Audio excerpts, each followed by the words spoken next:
Olly, thanks indeed for joining us. I see Downing Street saying the Prime Minister had lost confidence in his ability to serve. That's just part of the letter, which is out all over the internet now. So some background for us, Olly. Yeah, an incredibly forceful letter from Prime Minister Theresa May sacking her own Defence Secretary Gavin Williamson.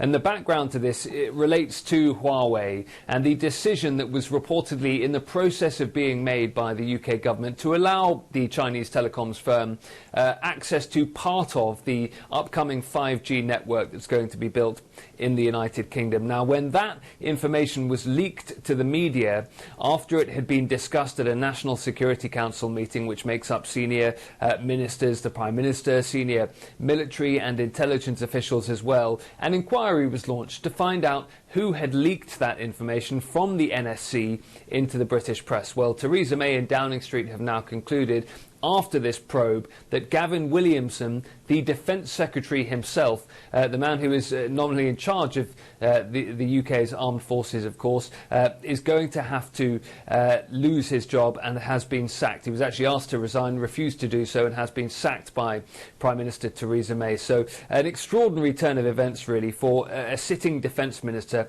to be sacked over allegations of leaking sensitive information with regards to Britain's national infrastructure to the media.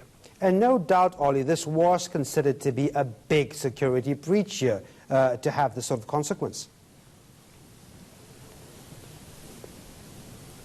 Huge security breach this is. The National Security Council, as I say, is made up of senior intelligence figures. It is designed to have people involved who meet on a weekly basis, who've signed the Official Secrets Act, so that what is discussed at the NSC is not discussed in public, is not leaked to the media, and the issues that are being discussed there are of a serious nature with regards to Britain's national infrastructure and national security. So certainly the leak was a huge breach. We should say that Gavin Williamson himself continues to deny that he was responsible for this leak. He's even told some reporters here in the UK this London evening that he would swear on his own children's lives that he isn't responsible for this leak. That, of course, slightly puts the ball back in Theresa May's court, the Prime Minister. If she is saying that Gavin Williamson has to be sacked over this, and he is very forcefully saying he's done no leaking at all, then the pressure is going to be on her to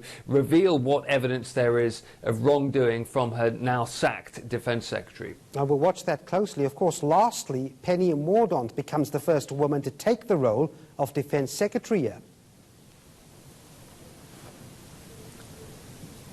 That's right, a significant move for Penny Mordaunt, significant to have the first woman in the position of Defence Secretary here in the UK. She has come from already a pretty senior job as Secretary of State for International Development, so she has had some senior ministerial experience, and she is very much viewed, by the way, as a potential leadership contender if and when Theresa May is forced from her position as Prime Minister. And at the Department for International Development, that vacancy left by Penny Mordaunt moving into the Defence Secretary role, that's been filled by a man called Rory Stewart. He is also now being looked at as a potential leadership contender when that time comes around. So Theresa May surrounding herself with allies, but at the same time people who are potentially looking at her job.